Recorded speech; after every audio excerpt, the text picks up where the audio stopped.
Local programming on KRWG Public Media made possible in part by viewers like you. Thank you.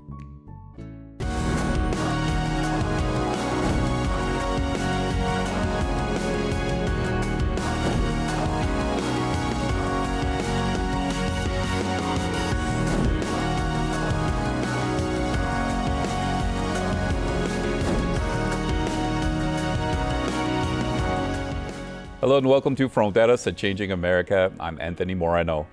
On the program today, we learn more about business at the border. The U.S. and Mexico have strengthened their trade relationship. We'll discuss that more on the program with our guest in just a few minutes. But first, KRWG Public Media scholar Noah Race shares how trade relations between the two countries is helping fuel the growth of business in Santa Teresa, New Mexico. He has more in this report. Earlier this year, Mexico broke a nearly decade-long trend by overtaking China and becoming the largest trading partner with the United States. Free trade deals like NAFTA and later the U.S. Mexico-Canada agreement have paved the road for Mexico to use its large manufacturing industry to grow their economy. With tensions rising and a trade war in full swing with China, the U.S. has looked to Mexico, and this change has only fueled Santa Teresa's economy. We're literally part of the global supply chain here in Santa Teresa.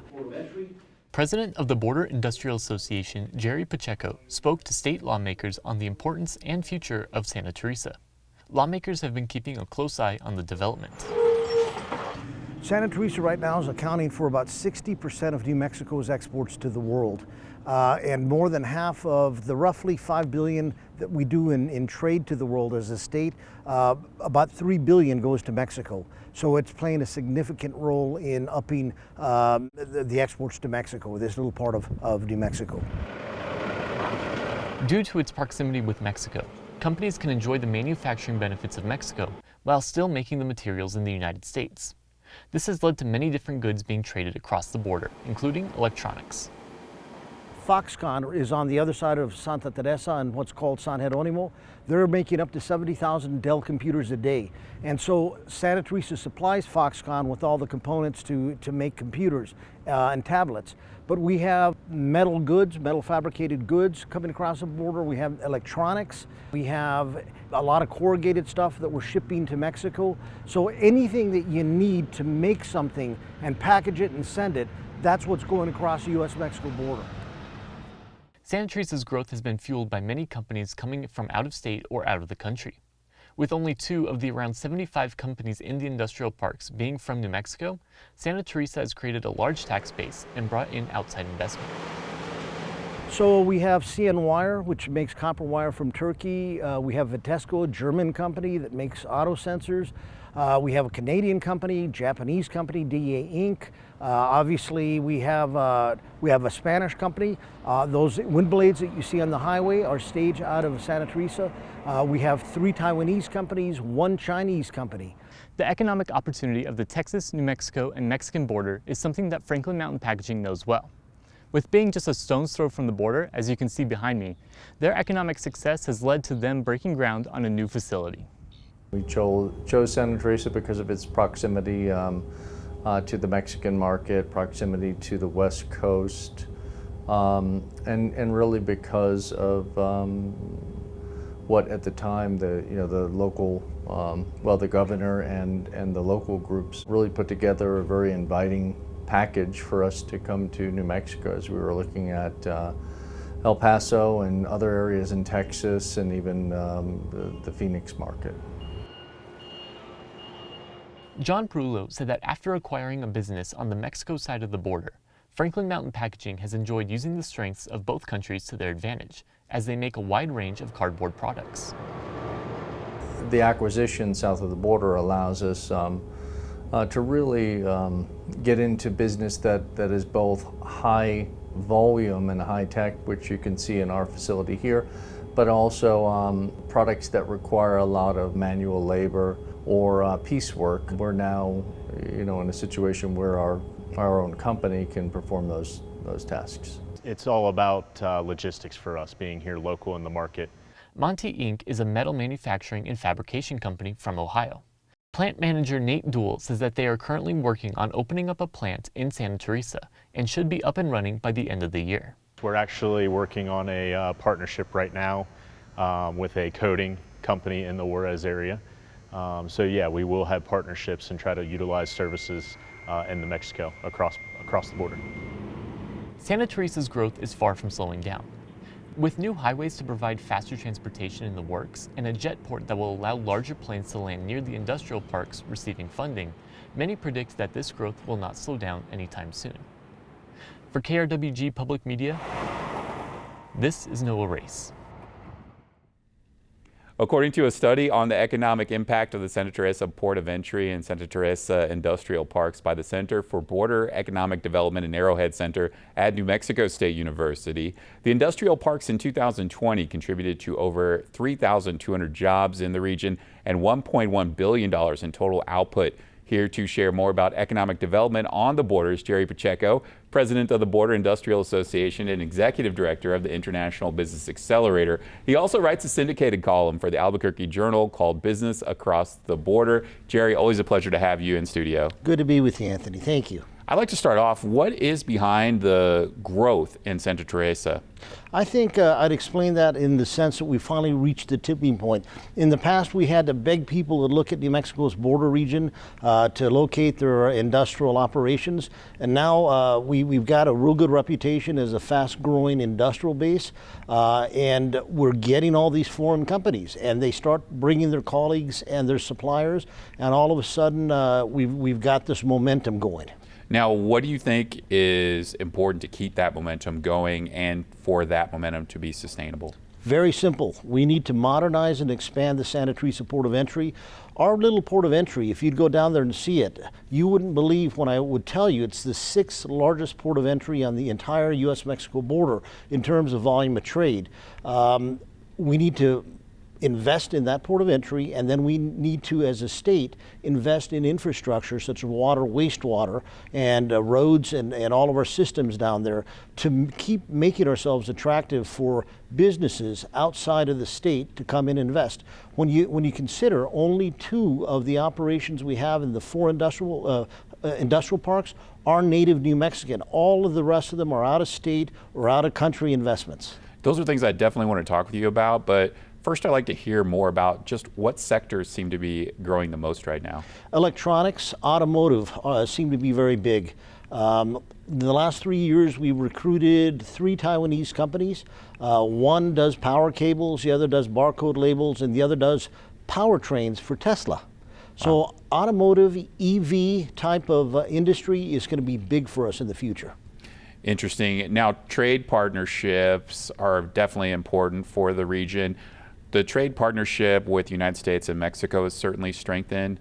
What do you think is behind this increase with the trade partnership with Mexico?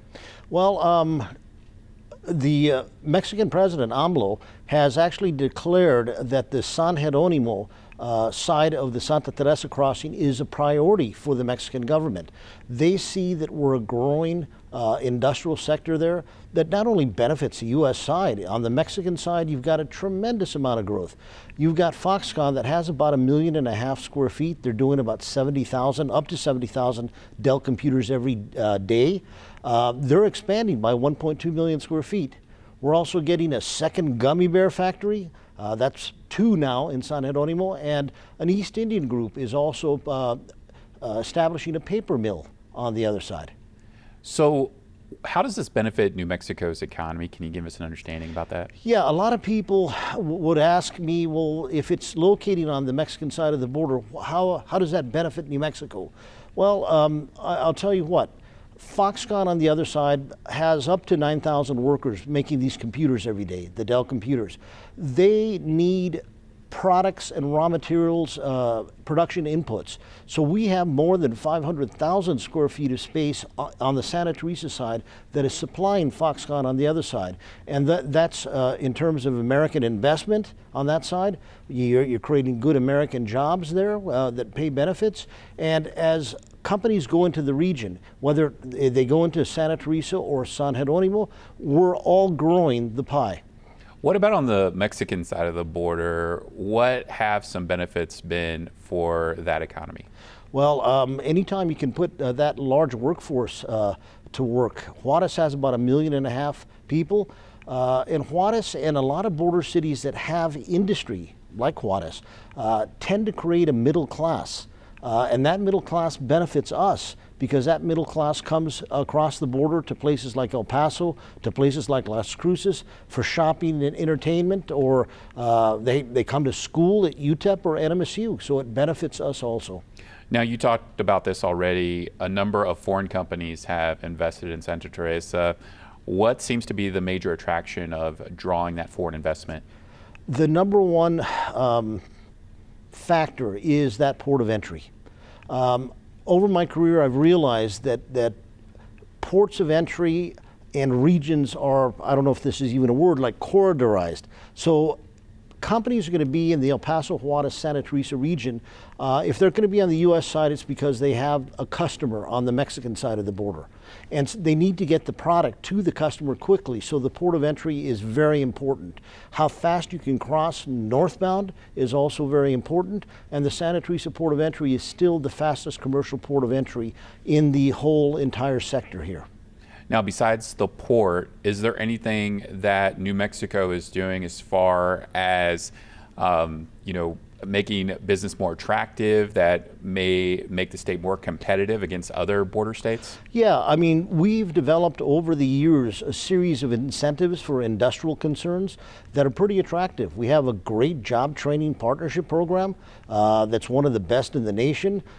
Without even calling it an incentive, if you consider, if we're competing against El Paso, for example, and we often do for deals in a friendly way, if you consider that New Mexico's property taxes are about 67% less than they are in Texas. So if you're going to own your facility in Santa Teresa and spend millions of dollars, you're going to be saving, without even any tax abatement mechanism, 67% on your property taxes. How has trade deals impacted the region, specifically with the U.S. Mexico Canada trade agreement? What have you seen so far with that agreement that you think can benefit the region? I think it was NAFTA, and any kind of trade agreement needs to be updated periodically. So when NAFTA was negotiated, we didn't have all this digital trade, digital commerce. That was put in there. Energy was put in there. So it was tightened up, and I think it's good. Now, the other thing that's benefiting us is the trade war between the United States and China. So our two countries have been slapping tariffs on each other's imports, and so we're getting a lot of interest from companies such as the Taiwanese companies that are caught in the middle of that trade war, because what happens is a lot of Taiwanese companies establish themselves in Taiwan, but they scale up in China. And so if they're making a product in China that's exported to the United States, they could be suffering up to a 25% tariff, making them non-competitive. So we have to reshore that business back over here, and we've been successful in doing that. Do you have any concerns about the trade war with China and how that may impact the borderland economy in the long term? Yeah, and we saw that immediately at the end of last year, because we track New Mexico's exports, and we were actually down 12% as a state. And that's because China, the exports to China went down significantly. If our exports to Mexico didn't go up by more than 20%, we would have had a more severe decline in exports. So it is concerning because we do have businesses in New Mexico that export to China that are suffering because China reciprocated by slapping tariffs on our goods going into their country. During the pandemic, a lot of attention was paid to supply chains. Of course, now we're still dealing with some of the impacts of that in some sectors. How does Santa Teresa play a role in our supply chains? We have a major anchor tenant. It's the Union Pacific Intermodal Yard there. We have a direct connection by rail, about 760 miles between the ports of Long Beach and Los Angeles to Santa Teresa. So imagine a barge coming from China, loaded with thousands of containers. A lot of them are going to the Midwest. You unload them off of that barge, you put them on the rail, you pass through Santa Teresa, you sort the stuff out, and then you send it to its final destination. So our Santa Teresa Union Pacific project is a major part of the global supply chain and a major part of getting product to consumers in the United States. What about the U.S. being more self-sufficient with certain industries? How can it play a role there? That would be huge. I know the Biden administration has made that an emphasis. I think it's a great idea. We got caught just empty-handed during the pandemic with PPE and medical supplies and what have you. That kind of stuff, that kind of program rather, would bring a lot of that stuff from Asia in particular, countries like China that kind of have a stranglehold in certain areas. We need that back in the United States from a defensive standpoint and a security standpoint. What are some things that you share with lawmakers at the federal level when they come by for a visit, asking questions about the port? What are some things in Santa Teresa that you think lawmakers need to consider if we want to have our ports prepared for the 21st century and beyond? Well, I emphasize to federal lawmakers that it's great. We're all rah-rahing the port of entry. It's a little port of entry that's punching above its weight, but there's going to get to be a point where we are at our limit. Let me give you an example. Recently, Governor Greg Abbott of Texas stationed DPS officers to do secondary inspections once a northbound truck crossed the ports of entry. So that was like squeezing a sausage in El Paso. So a lot of those crossings of those northbound trucks came through Santa Teresa. We're averaging about 700 northbound trucks a day. We went up to 1,600. So modernization of the port of entry, but I always say it does us no good to have a brand new sparkling port of entry that's big if you don't put boots on the ground and new technology. That has to be done concurrently in terms of funding. Let's dive into that a little bit. As far as infrastructure goes, what do you think is the most needed right now in Santa Teresa at the port? Aside or apart from the port of entry, we have to keep modernizing our water wastewater system. We are putting so many millions of square feet of new construction space. Right now, we have about 1.4 million square feet under construction. You can imagine you've got to keep infrastructure ahead of development. The day you can't turn on your sink or flush your toilets is the day we're not going to recruit a new company that creates a lot of good paying jobs and investment. So water, wastewater right now is a big deal for us, and that's what we emphasize to our local officials up in Santa Fe. How can that also benefit nearby communities who are relying on the Santa Teresa industrial parks to develop so that they perhaps can develop as well? Well, we have a good relationship with the city of Sunland Park, with the city manager and the council. What we're doing is we're coordinating our efforts because the system, the water wastewater system that serves Santa Teresa also serves the community of Sunland Park. So we're all in this together. And there's a tremendous amount of housing development going on in Sunland Park.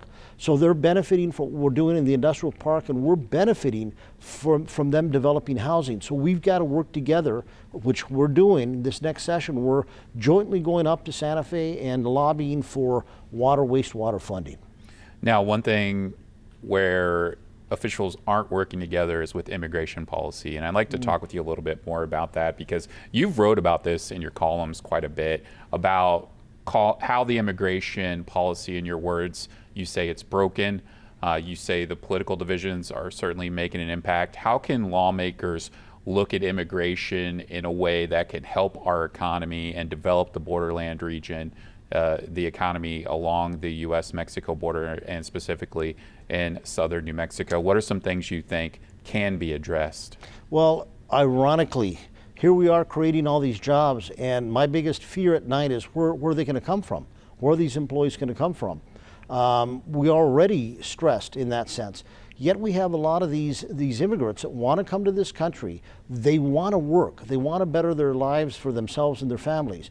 There has to be a way, and I always thought to myself, let's create a visa for these type of immigrants that maybe doesn't count towards citizenship for the first 5 years, but after 5 years, if they've kept a clean record, they've paid their taxes, then the next couple of years we can review to make them on the path to residency and eventually citizens.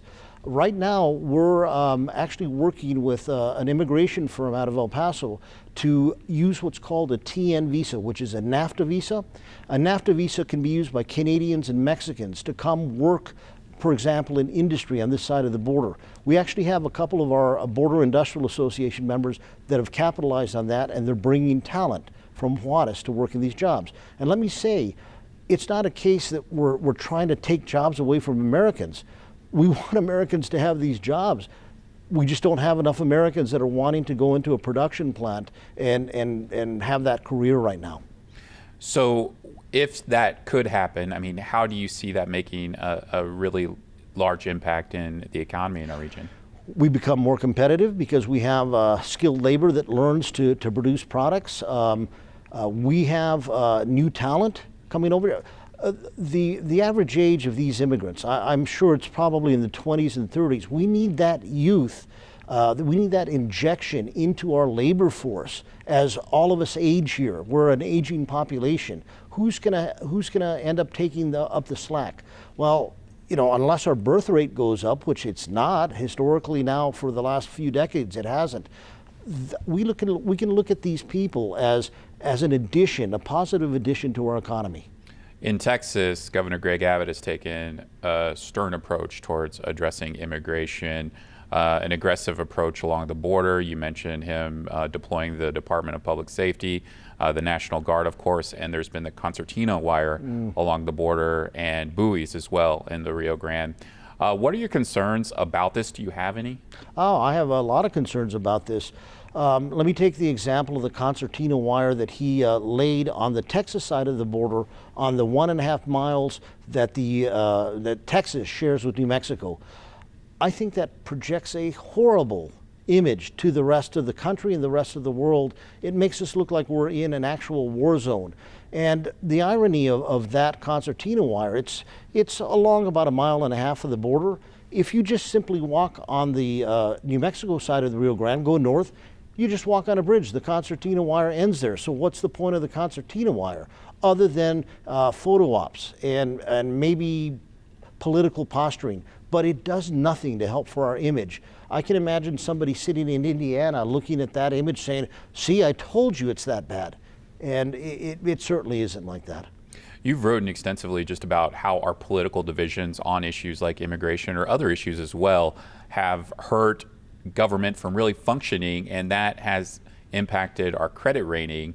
You've wrote about this many times, so I'd like to hear from you. Can you kind of give us an understanding about just how that is impacting us in the long term? Well, I mean, just for the second time in U.S. history, our credit rating was dinged a couple of months ago. And one of the major reasons that credit agency gave for lowering our credit rating was government stability, threat of government shutdowns. Where we've heard that before. Right now, we're in the midst of another crisis, heading to another government shutdown if the D's and the R's can't get their act together in the House. The time we spent trying to choose a speaker, what does that tell the world about the stability of the United States? That we're ungovernable? If anything, these things should teach us that political interests have to be put aside and the good of the country needs to be the focus. I want to jump back to another issue that you did bring up, and that is the workforce in the region. What are some of the biggest challenges that you're hearing from companies that you're working with and trying to recruit when it comes to a workforce, and how does that play a role in the future of Santa Teresa? Well, it's the lack of skilled labor, but that's not even the major point, because if you can show up to work on time, get along with your colleagues, take supervision, most of these companies train you in-house. But the soft skills seem to be a challenge. Can you show up at 8 in the morning to work? Can you work a full week without disappearing? Can you come back from lunch in an hour? That kind of stuff. Can you work well in an environment where you have diverse kind of cultures in manufacturing or warehousing? That's really the big issues that I see right now.